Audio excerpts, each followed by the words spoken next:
Hello, നമുക്ക് last നടന്ന CSEB എക്സാമിൻ്റെ അതായത് ലോ എന്ന് പറയുന്ന പാർട്ട് എനിക്ക് തോന്നുന്നു. ലോ എന്ന് നമുക്ക് എന്താ പുറത്തുനിന്ന് ചോദിക്കാനാണ്. നമ്മൾ എന്താണോ പഠിച്ചത് അത് മാത്രമാണ് ലോയിൽ ക്വസ്റ്റ്യൻസ് ആയിട്ട് വരുന്നത്.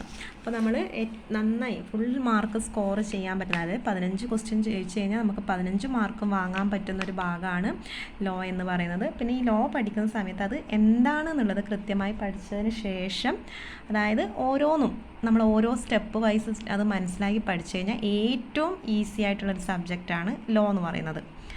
അപ്പം അതിൽ ഈ പ്രാവശ്യം ലാസ്റ്റല്ല നമ്മുടെ 1076/26 ക്വസ്റ്റ്യൻസാണ്. അത് ക്വസ്റ്റ്യൻ എന്ന് പറയുന്നത് ഇപ്പോൾ ഞാൻ എക്സാം എഴുതാത്ത കാരണം തന്നെ അത് ഞാൻ പ്രിൻ്റ് എടുത്ത് വെച്ച ക്വസ്റ്റ്യൻസാണ്. ജനുവരി 11, 2026 ഈ ക്വസ്റ്റ്യൻസ് ഈ എക്സാം നടന്നത്.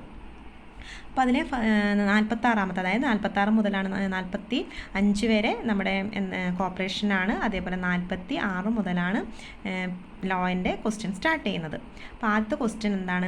The elected committee of a cooperative society has to take decision on the enrolment of member made by the administrator or administrative committee as per section 32 or section 33 of KCS act 1969 within a period of dash from the date of assuming charge.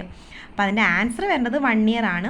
അപ്പോൾ ഈ question എന്താണെന്നുള്ളത് നമുക്ക് നോക്കാം. ഇത് എവിടെയൊക്കെയാണ് ഈ ഒരു 1 year എന്നുള്ളത് പറയുന്നത് എന്നുള്ള കാര്യങ്ങളൊക്കെ ഇതുമായിട്ട് റിലേറ്റഡ് ഫാക്ട്സ് കൃത്യമായിട്ട് മനസ്സിലാക്കി കഴിഞ്ഞാൽ പിന്നെ ഇതൊരിക്കലും നമ്മുടെ മൈൻഡിൽ നിന്ന് പോകത്തില്ല. അപ്പോൾ ഈ ക്വസ്റ്റ്യൻ എന്ന് പറയുന്നത് സെക്ഷൻ 32, 33 പ്രകാരം വരുന്ന അഡ്മിനിസ്ട്രേറ്റീവ് കമ്മിറ്റി ഒരു മെമ്പർഷിപ്പ് എൻറോൾ ചെയ്ത് കൊടുത്തിട്ടുണ്ടെങ്കിൽ അതിൻ്റെ മുകളിൽ എന്ത് ചെയ്യണം? തിരിച്ച് വരുന്ന, അതായത് ഒരു പുതിയതായിട്ട് എലക്ട് ചെയ്ത് വരുന്ന കമ്മിറ്റി എത്ര നാളുകൾക്കുള്ളിൽ അതിൻ്റെ തീരുമാനം എടുത്തിരിക്കണം. അതായത് ഈ മെമ്പറെ നമുക്ക് അഡ്മിറ്റ് ചെയ്യാൻ വേണ്ടി പറ്റുമോ ഇല്ലയോ എന്നുള്ളത് ആര് തീരുമാനിച്ചിരിക്കണം? എന്തായാലും അടുത്ത് എലക്ട് ചെയ്ത് വരുന്ന കമ്മിറ്റി തീരുമാനിച്ചിരിക്കണം. അത് എത്ര നാൾക്കുള്ളിൽ അവർ ചാർജ് എടുത്തിട്ട്, അതായത് അസ്യൂമിങ് ചാർജ്, അതായത് ചാർജ് എടുത്തിട്ട് 1 വർഷത്തിനുള്ളിൽ അതിൻ്റെ മുകളിൽ തീരുമാനം എടുത്തിട്ടുണ്ടാവണം. അപ്പം ഇതെന്ന് വെച്ച് കഴിഞ്ഞാൽ നമ്മൾ സെക്ഷൻ 33-ലും സെക്ഷൻ 32-ലും 33-ലും പുതിയതായിട്ട് അമെൻമെൻറ്റ് പ്രകാരം കൂട്ടിച്ചേർത്തൊരു ഭാഗമാണ് ഇതെന്ന് വെച്ച് കഴിഞ്ഞാൽ. അതായത് നമ്മുടെ 32-നകത്ത് എന്ത് പറയുന്നുണ്ട്? സൂപ്പർ സെഷൻ ചെയ്ത് കഴിഞ്ഞ് കഴിഞ്ഞാൽ എന്ത് ചെയ്യുക? അതിനകത്ത് പുതിയൊരു കമ്മിറ്റി വരും, അതായത് അഡ്മിനിസ്ട്രേറ്റീവ് കമ്മിറ്റി വരുന്നുണ്ട്. ആ അഡ്മിനിസ്ട്രേറ്റീവ് കമ്മിറ്റിക്ക് എന്തിനുള്ള അധികാരം കൂടി ഉണ്ടായിരിക്കും? അവർക്ക് സാധാരണ ഒരു മാനേജിങ് കമ്മിറ്റിക്കുള്ള എല്ലാ അധികാരങ്ങളും ഉണ്ടായിരിക്കും. അതേപോലെ തന്നെ അവർക്ക് എന്ത് ചെയ്യാൻ വേണ്ടി പറ്റും?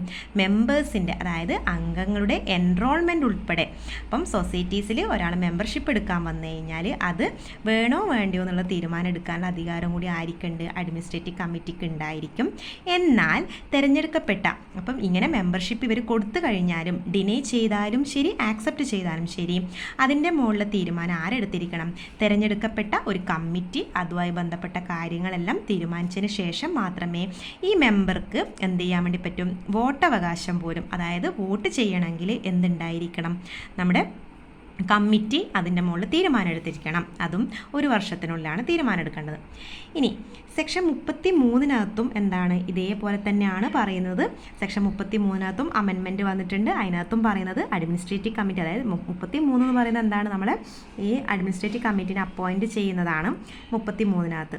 അപ്പോൾ ഈ അഡ്മിനിസ്ട്രേറ്റീവ് കമ്മിറ്റിക്ക് എന്തിനുള്ള അധികാരമുണ്ട്? സാധാരണ ഒരു കമ്മിറ്റിക്കുള്ള എല്ലാ അധികാരങ്ങളും ഉണ്ടായിരിക്കും. അതേപോലെ എന്തുണ്ട്? കമ്മിറ്റി എൻറോൾമെൻറ്റ് ചെയ്യാനുള്ള അവകാശം ഉണ്ടായിരിക്കും. പക്ഷേ എൻറോൾമെൻറ്റ് ചെയ്ത ആ മെമ്പറിന് വോട്ടവകാശം കിട്ടണമെങ്കിൽ എന്ത് ചെയ്യണം? നമ്മുടെ എലക്ട് ചെയ്ത് വരുന്ന കമ്മിറ്റി അതിൻ്റെ മുകളിൽ തീരുമാനം കൃത്യമായിട്ട് എടുത്തിരിക്കണം. ഇനി ഈ 1 ഇയർ എന്ന് പറയുന്നത് എവിടെയാണ് നമ്മൾ പറയേണ്ടത്? 1 ഇയർ എന്ന് പറയുന്നത് നമ്മുടെ റൂള് 16 സബ് റൂള് 5 പ്രകാരമാണ് ഇത് പറഞ്ഞിരിക്കുന്നത്. അതായത് ഇൻ റൂൾ 16 വന്നൊരു അമെൻമെൻറ്റ് പുതിയതായി കൂട്ടിച്ചേർത്തൊരു ഭാഗമാണ് 16(5) എന്ന് പറയുന്നത്. അതായത് ഇതുവരെ 16(2), 16(3), 4 ഉണ്ടായിരുന്നു, 4 വരെയാണ് ഉണ്ടായിരുന്നത്. 16(5) എന്ന് പറയുന്നത് ഇപ്പോൾ കൂട്ടിച്ചേർത്തൊരു ഭാഗമാണ്. അതിനകത്ത് എന്താ പറയുന്നത്? The enrolment of members made by a administrator or the administrative committee appointed by the registrar as per section 32 or 33 of the act as the case may be may either ratify or deny any such membership, and in the event of not ratifying such membership by the elected committee, it shall be specify the reason thereof and inform the applicant accordingly The elected committee has to take a decision within a period of 1 year from the date of assuming charge by the elected committee. അതായത് 16(5) പറയുന്നത് നമ്മുടെ ഈ 32 പ്രകാരം വന്നതായാലും 33 പ്രകാരം വന്ന administrative committee ആയാലും അവർക്ക് എന്ത് ചെയ്യാം, ഒരു മെമ്പർഷിപ്പിന് ഒരാൾ വന്നു കഴിഞ്ഞാൽ മെമ്പർഷിപ്പ് റെറ്റിഫൈ ചെയ്യുക, അതായത് ഡിനൈ ചെയ്യാനോ ചെയ്യാം, ആക്സെപ്റ്റ് ചെയ്യുകയോ എന്ത് ചെയ്യുന്നുണ്ടെങ്കിലും അത് ചെയ്ത് കഴിഞ്ഞാൽ ഇലക്ട് ചെയ്ത് വരുന്ന കമ്മിറ്റി അതിൻ്റെ മുകളിൽ അവർ എന്നാണോ ചാർജ് എടുക്കുന്നത് അന്ന് മുതൽ ഒരു വർഷത്തിനുള്ളിൽ എന്ത് ചെയ്തിരിക്കണം, ഇതിൻ്റെ മുകളിൽ ഡിസിഷൻ എടുത്തിരിക്കണം. അതായത് ഇയാളെ മെമ്പറായിട്ട് ചേർക്കാൻ വേണ്ടി പറ്റുമോ ഇല്ലയോ എന്നുള്ളതെല്ലാം ഡിസിഷൻ എടുക്കാനുള്ള അധികാരം ആർക്കുണ്ട്, നമ്മുടെ എലക്ട് ചെയ്ത് വരുന്ന കമ്മിറ്റിക്കുണ്ട്.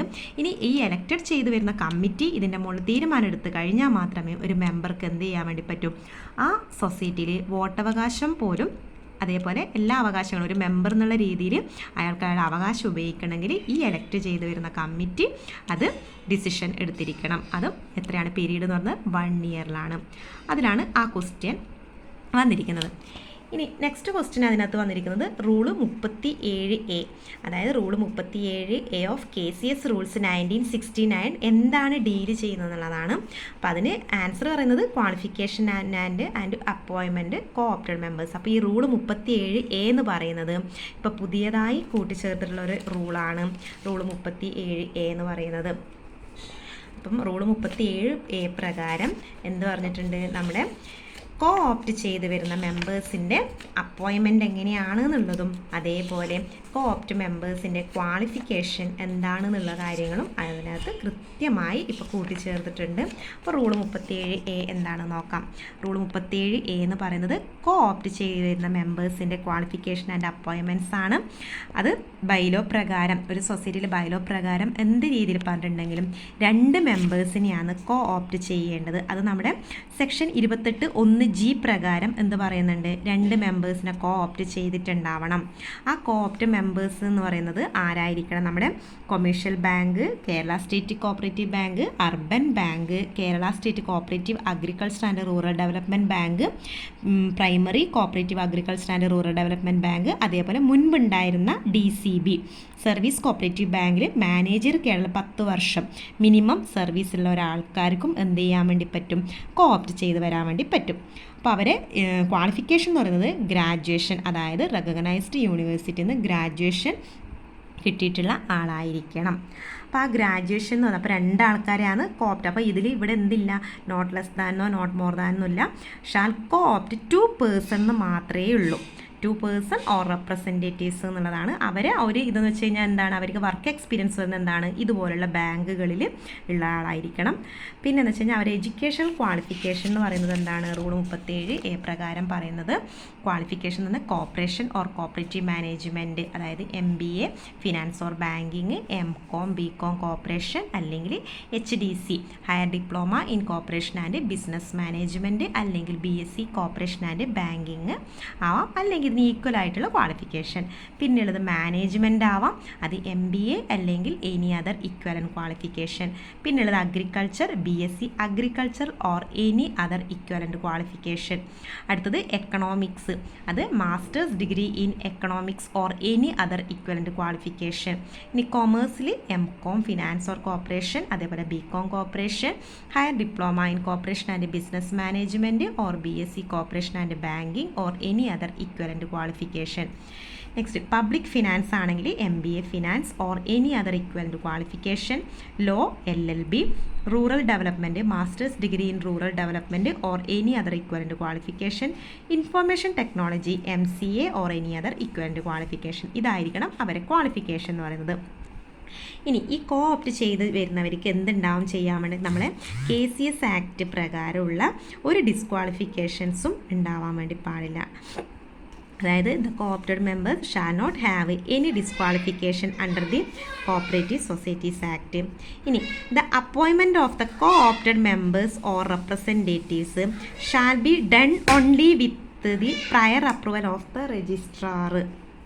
അപ്പോൾ നമ്മൾ ഈ കോ ഓപ്റ്റ് ചെയ്ത് വരുന്നവരാ എന്ത് ചെയ്യണം, നമ്മൾ നിയമിക്കേണ്ടത് ആരാണ്, മാനേജിങ് കമ്മിറ്റിയാണ്. അതും 6 മാസത്തിനുള്ളിലാണ് എന്നുള്ളത് നമ്മൾ 28(1)G പ്രകാരം നമ്മൾ പഠിക്കുന്നുണ്ട്. അപ്പോൾ അത് ആരുടെ പ്രയർ അപ്രൂവൽ ആയിരിക്കണം, രജിസ്ട്രാറിൻ്റെ പ്രയർ അപ്രൂവൽ ആയിരിക്കണം.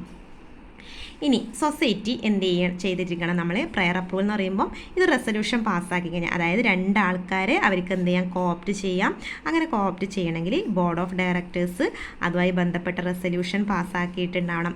ആ പാസ്സാക്കിയ റെസൊല്യൂഷൻ ആർക്ക് സബ്മിറ്റ് ചെയ്യണം, രജിസ്ട്രാറിന് സബ്മിറ്റ് ചെയ്തിരിക്കണം. അതായത് അതിനകത്ത് എന്തൊക്കെ ഉണ്ടായിരിക്കണം, ഈ കോപ്റ്റ് ചെയ്ത് വരുന്നവരെ എക്സ്പീരിയൻസ് എന്താണ്, ക്വാളിഫിക്കേഷൻസ് എന്താണ് എന്നുള്ളതെല്ലാം കൃത്യമായിട്ട് അതിനകത്ത് പറഞ്ഞിരിക്കണം. ഇനി രജിസ്ട്രാറിന് എന്ത് ചെയ്യാൻ വേണ്ടി പറ്റും, രജിസ്ട്രാർ ഈ ഒരു ആപ്ലിക്കേഷൻ കിട്ടിക്കഴിഞ്ഞാൽ ഒന്നെങ്കിൽ ഇവരെ അപ്പോയിൻമെൻറ്റ് ചെയ്തോ എന്നുള്ളത് പെർമിഷൻ കൊടുക്കാൻ വേണ്ടി പറ്റും, അല്ലെങ്കിൽ എന്ത് ചെയ്യുക, അത് ഡിനൈ ചെയ്യാൻ വേണ്ടി പറ്റും. അതായത് ഒഴിവാക്കാൻ, ഇവരെ ശരിയാവില്ല എന്ന് കണ്ടു കഴിഞ്ഞാൽ ശരിയില്ല എന്ന് പറയാനും ഉള്ള റീസൺ, അതായത് എന്തുകൊണ്ടാണെന്നുള്ളത് കൃത്യമായ റീസൺ വെച്ചിട്ട് അതിന് റിപ്ലൈ ചെയ്തിരിക്കണം. അപ്പോൾ അത് ഡിനൈ ചെയ്താലും ശരി, ആക്സെപ്റ്റ് ചെയ്താലും ശരി, രജിസ്ട്രാർ വിത്തിൻ 1 മന്ത്, അതായത് ഈ ഒരു ആപ്ലിക്കേഷൻ കിട്ടിക്കഴിഞ്ഞാൽ 1 മാസത്തിനുള്ളിൽ അതിന് റിപ്ലൈ കൊടുത്തിരിക്കണം. ഇനി 6 മാസം കഴിഞ്ഞു, നെക്സ്റ്റ് കാര്യം പറഞ്ഞാൽ 6 മാസം കഴിഞ്ഞിട്ട് ഇവരെന്ത് ചെയ്യുന്നില്ല, ബോർഡ് ഒരു മാനേജിങ് കമ്മിറ്റി എന്ത് ചെയ്യുന്നില്ല, 2 പേരെ കോപ്റ്റ് ചെയ്യുന്നില്ല എന്ന് കണ്ടു കഴിഞ്ഞാൽ നമ്മുടെ രജിസ്ട്രാറിന് എന്ത് ചെയ്യാൻ വേണ്ടി പറ്റും, ഒരു നോട്ടീസ് ഇഷ്യൂ ചെയ്യാൻ വേണ്ടി പറ്റും. ഈ നോട്ടീസ് ഇഷ്യൂ ചെയ്ത് കഴിഞ്ഞാൽ ബോർഡ് ഓഫ് ഡയറക്ടേഴ്സ് എന്ത് ചെയ്യാം, അത് എന്തിനു വേണ്ടിയാണ്, directing to co-opt members or representatives in the committee, അത് പറഞ്ഞുകൊണ്ടാണ്, അതായത് ഡയറക്റ്റ് ചെയ്യുന്നതാണ്, ഡയറക്ഷൻ കൊടുക്കാം, എന്താണ് കോപ്റ്റ് ചെയ്യണമെന്നും പറഞ്ഞുകൊണ്ട്. അപ്പോൾ അത് which fail to co-opt persons, അതായത് 28(1) പ്രകാരം 6 മാസത്തിനുള്ളിൽ ഇവർ അപ്പോയിൻറ്റ് ചെയ്തില്ലെങ്കിലാണ് നമ്മുടെ രജിസ്ട്രാർ എന്ത് ചെയ്യുന്നത്, ഡയറക്റ്റ് ചെയ്യുന്നത്. ഇനി ഈ ഡയറക്ഷൻ കിട്ടിക്കഴിഞ്ഞാൽ നമ്മളെ ബോർഡ് ഓഫ് ഡയറക്ടേഴ്സ് എന്ത് ചെയ്തിരിക്കണം, വിത്തിൻ 1 മന്ത്, ഇതൊക്കെയാണ് കറക്റ്റായിട്ട് നമ്മൾ ശ്രദ്ധിച്ചു പോകേണ്ട കാര്യങ്ങൾ എന്ന് പറയുന്നത്. വിത്തിൻ 1 മന്ത് എന്ത് ചെയ്തിരിക്കണം, നമ്മളെ ബോർഡ് ഓഫ് ഡയറക്ടേഴ്സ് ഈ ഒരു നോട്ടീസ് കിട്ടിക്കഴിഞ്ഞാൽ അതിൻ്റെ മുകളിൽ തീരുമാനം എടുത്തിരിക്കണം. അപ്പം ഇനി 1 മാസം കഴിഞ്ഞു, നമ്മുടെ ബോർഡ് എന്ത് ചെയ്യുന്നില്ല, ഒരു റിപ്ലൈയും, മാനേജിങ് കമ്മിറ്റി ഒരു റിപ്ലൈയും കൊടുക്കുന്നില്ല എന്ന് കണ്ടു കഴിഞ്ഞാൽ നമ്മുടെ രജിസ്ട്രാറിന് എന്ത് ചെയ്യാൻ വേണ്ടി പറ്റും, രജിസ്ട്രാറിന് അതായത് നോമിനേറ്റ് ചെയ്യാൻ വേണ്ടി പറ്റും. പക്ഷേ നമ്മുടെ 28(1) റൂളിനകത്ത് ഇപ്പോൾ രജിസ്ട്രാർ മാത്രമാണെങ്കിലും നമ്മുടെ എക്സാമിന് ക്വസ്റ്റ്യൻ വരുന്ന സമയത്ത് സെക്ഷൻ 28(1) പ്രകാരം എന്ന് പറഞ്ഞുകൊണ്ടാണ് ചോദിക്കുക. അതിൻ്റെ ആൻസർ എന്ന് പറയുന്നത് രജിസ്ട്രാർ ആൻഡ് ഗവൺമെൻറ് ആണ് നോമിനേറ്റ് ചെയ്യുന്നത്. അത് കൃത്യമായിട്ട് ഓർത്തിരിക്കണം. നമ്മുടെ റൂളിനകത്ത് വരുന്ന സമയത്താണ് രജിസ്ട്രാർ ഷാൽ നോമിനേറ്റ് എന്ന് പറയുന്നത്. 28(1) സെക്ഷൻ 28(1) പ്രകാരമാണെങ്കിൽ കൃത്യമായിട്ട് എടുത്ത് പറയുകയാണെങ്കിൽ രജിസ്ട്രാർ ആൻഡ് ഗവൺമെൻറ്, ഒന്നെങ്കിൽ രജിസ്ട്രാറിന് ചെയ്യാം അല്ലെങ്കിൽ ഗവൺമെൻറ്റിന് നോമിനേറ്റ് ചെയ്യാനുള്ള അധികാരമുണ്ട്. അപ്പം റൂള് 37A എന്താണെന്നുള്ളത് ക്ലിയറായി എന്ന് കരുതുന്നു. അപ്പം 2 ക്വസ്റ്റ്യനാണ് നമ്മളിവിടെ നോക്കിയത്, അതുമായി റിലേറ്റഡ് ഫാക്ട്സ് ആണ് നോക്കിയിട്ടുള്ളത്. അപ്പം നെക്സ്റ്റ് ക്വസ്റ്റ്യനായിട്ട് ഞാൻ അടുത്ത ക്ലാസ്സിൽ വരാം. താങ്ക്